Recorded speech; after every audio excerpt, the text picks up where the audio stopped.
గజేంద్ర మోక్షం బిల్లి భల్ల పద్యము.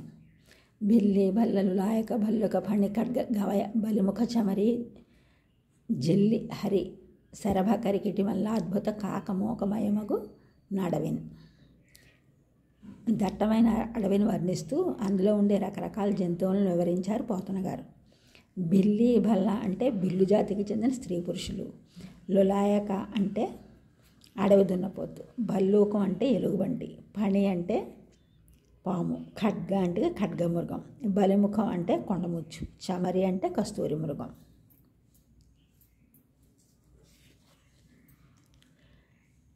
కరిదిగుచు పద్యము.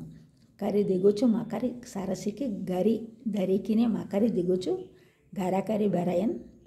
గరికి మకరి మకరికి గరి భరమనుచును నతల కుతల భటుల దిరి పడన్. ఏనుగు మీద కోపంతో ఉన్న మొసలి ఏనుగును సరస్సులోనికి లాగుతుంది. ఏనుగు మొసలిని ఒడ్డుకు లాగుతోంది. రాను రాను ఏనుగు మొసలికి భారమైంది, మొసలి ఏనుగుకు భారమైంది. ఈ రెండింటిని చూసి భూలోకానికి కింద ఉన్న రెండు లోకాల వీరులు భయపడసాగారు. లోకంబులు పద్యము. లోకంబులు లోకేశులు లోకస్తులు దెగిన తుది నలోకంబగు పెంజీకటి కవ్వల నెవ్వండేకాకృతి వెలుగు నతనినే సేవింతున్. స్వయంభువ స్వారోషిచ ఉత్తమ మనువుల కాలం గడిచి తామసుడు మనువుగా ఉన్న సమయంలో శ్రీ మహావిష్ణువు గజేంద్రుణ్ణి రక్షించడానికి భూలోకానికి వచ్చాడు అని సుఖమహర్షి పరీక్షిత్తు మహారాజుతో పలుకుతాడు. అది విని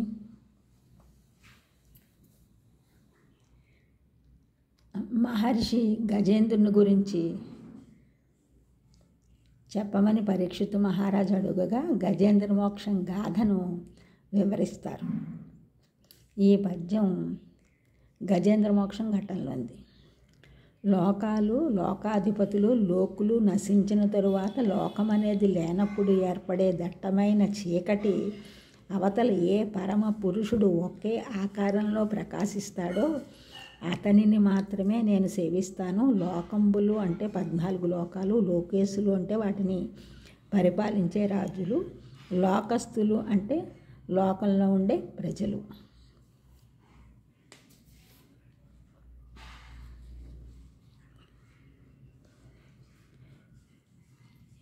యవ్వని చేజనించు పద్యము. యవ్వని చేజనించు జగమవ్వని లోపల నుండి లీనమై యవ్వని యందుడిందు పరమేశ్వరుడెవ్వడు మూల కారణం వెవ్వడనాది మధ్య లయుండెవ్వడు సర్వము తానైన వాడెవ్వడు వానిని ఆత్మభవునీశ్వరునే శరణంబు వేడదన్. ఏనుగు మొసలితో పోరాడి అలసిపోయి ఇంక తనను రక్షించేది ఆ భగవంతుడే అని ప్రార్థించడం మొదలుపెట్టింది. ఈ ప్రపంచం అంతా ఎవరి కారణంగా పుట్టి పెరిగి లీనమవుతుందో, ఎవడు ఈ ప్రపంచం మొత్తానికి మూల కారణమైన ప్రభువు అయి ఉన్నాడో, ఎవడు ఆది మధ్యాంతాలు తానే ఉన్నాడో, ఎవడు తనకు తాను పుట్టినవాడో ఈ ప్రపంచానికి అంతటికీ అటువంటి ప్రభువైన వానిని శరణు కోరుచున్నాను అని ఏనుగు ప్రార్థించడం మొదలుపెట్టింది.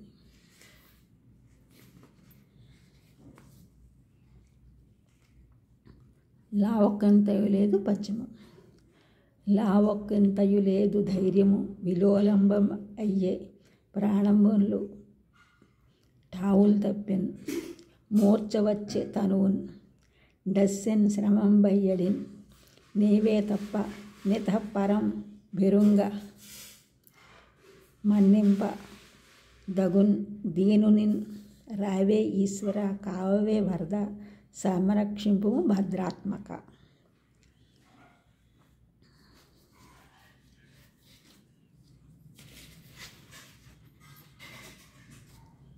ఏనుగు మొసలితో పోరాడి అలసిపోయి శరీర బలం మనోబలం రెండూ క్షీణించాయి. ప్రాణాలు కడముట్టాయి. శరీరం అలసిపోయింది. నువ్వు తప్ప నాకు మరో దైవం తెలియదు. నన్ను దయతో ఆదరించు. ఈ దీనుడిని కాపాడు, నువ్వు వరాలు ఇస్తావు, మంచిని కలిగించే మనసు కలవాడు కదా స్వామి అని ప్రార్థించింది గజేంద్రం.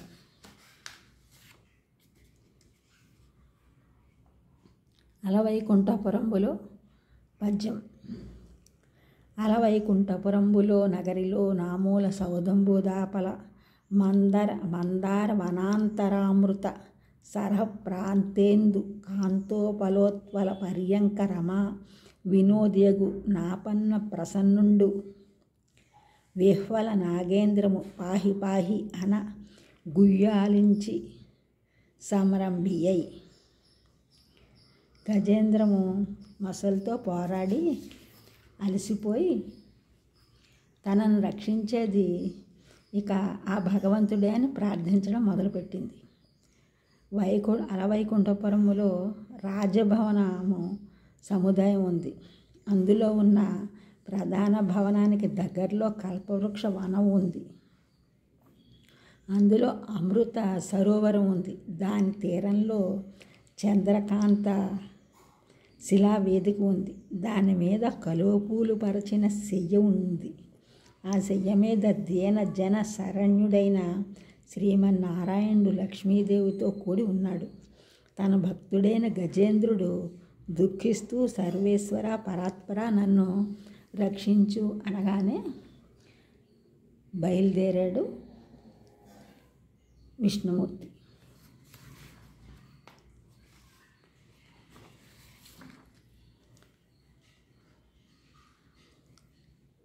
కలడందురు పద్యము.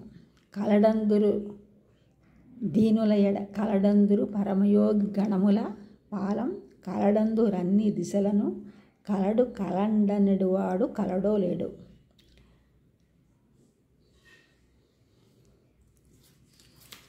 విష్ణుమూర్తిని గజేంద్రం ప్రార్థించినా ఇంకా అనుగ్రహించకపోవడంతో సందేహంగా ఉంటుంది ఈ పద్యం. ఓ కృపాసముద్రుడా, నీవు అంతటా వ్యాపించి ఉండి శరణు కావాలని నిన్ను ఆర్తితో పిలిచినంతనే వారిని ఆదుకుంటావట. నీకు అన్ని విషయాలు తెలుసునట. శరణు కావాలని కోరిన నన్ను రక్షించడానికి నీవు ఇంతవరకు రాలేదు. అందువల్ల నిన్ను గురించి నాకు తెలిసిన విషయాలు అన్నింటినీ సందేహించవలసి వస్తోందని గజేంద్రం అంది. తనను రక్షించడానికి ఇంకా రాలేదని విష్ణుమూర్తిని సందేహిస్తూ ఈ పద్యం ఉంది. ఈ ఛానల్ చూసిన వారందరూ కూడా సబ్స్క్రైబ్ చేయండి, షేర్ చేయండి, లైక్ చేయండి, కామెంట్ చేయండి. సబ్స్క్రైబ్ చేసిన వారందరికీ కూడా కృతజ్ఞతలు. షేర్ చేసిన వారు, లైక్ చేసిన వారు, కామెంట్ చేసిన వారు అందరికీ కూడా ధన్యవాదములు.